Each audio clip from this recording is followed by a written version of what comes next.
Portion দৌলতদিয়ায় shooting হয়েছে, আপনি সেখানে থেকেছেন। হ্যাঁ ঠিক। সেখানে এক্সপিরিয়েন্সগুলো কেমন হলো? মানে যত জনের কাছে আমি শুনেছি যে ওই জায়গাটাকে দেখেছেন, খুব মর্মান্তিক বর্ণনা, আপনার এক্সপিরিয়েন্সটা কীরকম, কীভাবে দেখলেন? আমার অভিজ্ঞতাটা না ভীষণ সুন্দর।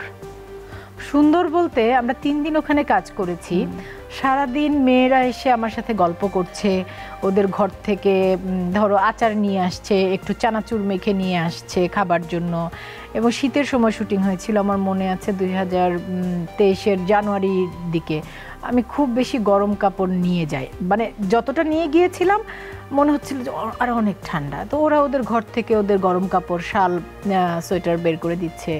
বা একটা দৃশ্যের সময় হয় না যে অনেক আর্টিস্ট মিলে একটা দৃশ্য আছে, সেখানে তারাও কেউ কেউ আর্টিস্ট হিসেবে কাজ করেছেন। তো ওরা পরিচালককে বলছিলেন যে না আমরা তো আসলে এভাবে কথা বলি না, বা যখন আমাদের বিচার বা আসর বসে বা একসাথে কোনো বসে তখন আসলে এভাবে হয় জিনিসটা। তো পুরো টিমকে তারা এত সহযোগিতা করেছেন। এবং মজার বিষয় হচ্ছে যে যেটা তুমি বলছিলে যে আমার পেশাগত অভিনয় জীবন শুরু, এখানে ওই প্রসঙ্গটাও চলে আসবে যে আমার পেশাগত অভিনয় জীবন শুরু হয়েছিল সিসিমপুর দিয়ে। আমি 2005-এ সিসিমপুরে কাজ শুরু করেছিলাম এবং টানা 10 বছর আমি কাজ করেছি 2015 পর্যন্ত। ওখানকার শতাধিক পর্ব ছিল। হ্যাঁ, মানে বহু মেয়ে আমাকে এসে সিসিমপুরের কথা বলছিল এবং তারা আমাকে সুমনা নামে ডাকছিল, গল্প করছিল, আমার সাথে ছবি তুলছে। তুমি না সারাটা দিন দেখে মনে হবে আমার কেমন অনুভূতি হয়েছিল, আমি তোমাকে একদম স্পষ্ট করে বলতে পারবো যে আমার দাদুর বাড়ি নানুর বাড়ি তো গ্রামে মির্জাপুরে। আমরা যখন ছোটবেলায় ঈদের সময় বা বার্ষিক পরীক্ষার পরে দাদুর বাড়িতে নানুর বাড়িতে যেতাম, তখন হয় না যে পাড়ার সব ছেলে মেয়েরা বন্ধুরা এসে গল্প করে খেলে একসাথে, মানে আমাকে পেয়ে ওদের মনে হয় সেরকম একটা ব্যাপার হলো।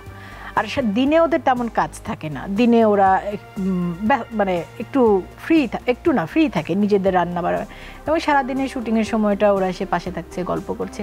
আমি এই জিনিসটা এই জন্য বললাম যে আমার না সারাদিন ওদের দেখে, ওদের সাথে থেকে একদমই ওদেরকে কোনোভাবেই আমার তোমার থেকে আলাদা কোনো মানুষ মনে হয়নি। আমাদের মতোই হাসছে, গল্প করছে। আমাদের একটা মাইন্ডসেট আছে যে অস্পৃশ্য। হ্যাঁ, এটা একেবারে সেটাই আমি বলতে চাইছি, এটা আমাদের ভাবনা। ওটা আমার কাছে বরং মনে হয়েছে যে ওটা ওর একটা কাজ, মানে এখানে তুমি উপস্থাপিকা হিসেবে কাজ করছো বা আমি আজকে এখানে অভিনয় কর্মী হিসেবে এসেছি, ওটাও ওদের কাজ। এছাড়া ওরা মানুষগুলো একদমই আমাদের মতো হাসে, আমাদের মতো টিভি দেখে, সিনেমা দেখে।